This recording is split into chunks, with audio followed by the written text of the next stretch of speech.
মৰমৰ মৰম। তুমি ভালেই আছা চাগৈ। অতীত যদি নাথাকিলহেঁতেন, হয়তো স্মৃতিবোৰো নাথাকিলহেঁতেন। অতীতৰ স্মৃতিবোৰে বৰকৈ আমনি কৰে। খুব সুন্দৰ অভিনয় কৰিলা তুমি মোৰ জীৱনৰ সৈতে। তোমাৰ অভিনয়ৰ শলাগ লৈছোঁ। তুমি বিচৰা ধৰণে তুমি সুখী হোৱা। দিন বাগৰি মাহ হ'ল আৰু আজি এটি বছৰ সম্পূৰ্ণত তুমি এৰি যোৱা নদীৰ তীৰত বহি সময়বোৰ গণি আছো। আবেলিবোৰ খুবেই বেদনাদায়ক। দিনবোৰ একোটা শ্মশানৰ পুতলা। স্তব্ধ হোৱা নৈখনৰ গতি আজিও বিচাৰি পোৱা নাই। হয়তো সেয়াই তোমাৰ প্ৰতি থকা মোৰ ভাল পোৱা।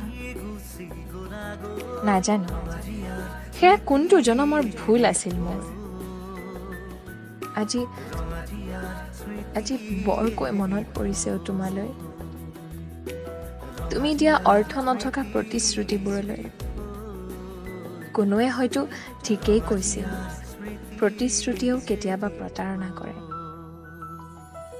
ক'বলৈতো বহুতেই আছে, কিন্তু স্মৃতিবোৰৰ কবলত থমকি ৰয় কলমৰ মুখ।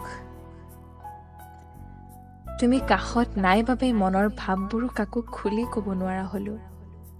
সেয়ে মনৰ নিথৰ ভাৱবোৰ দিনলিপিৰ পৃষ্ঠাতে আঁকি থওঁ প্ৰতিদিনে কবিতাৰ আকাৰত।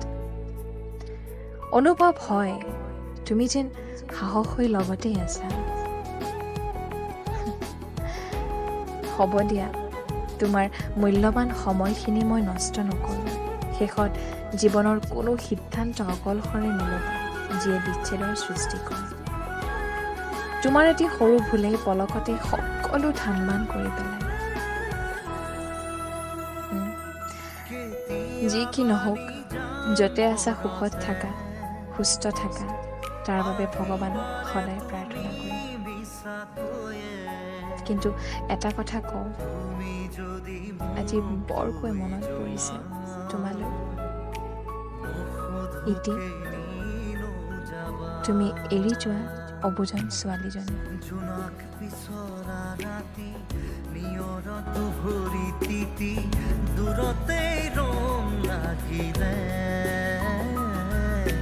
ৰঙাৰিয়াৰ সুবাস থাকিলে, ৰঙাৰিয়াৰ সুবাস থাকিলে।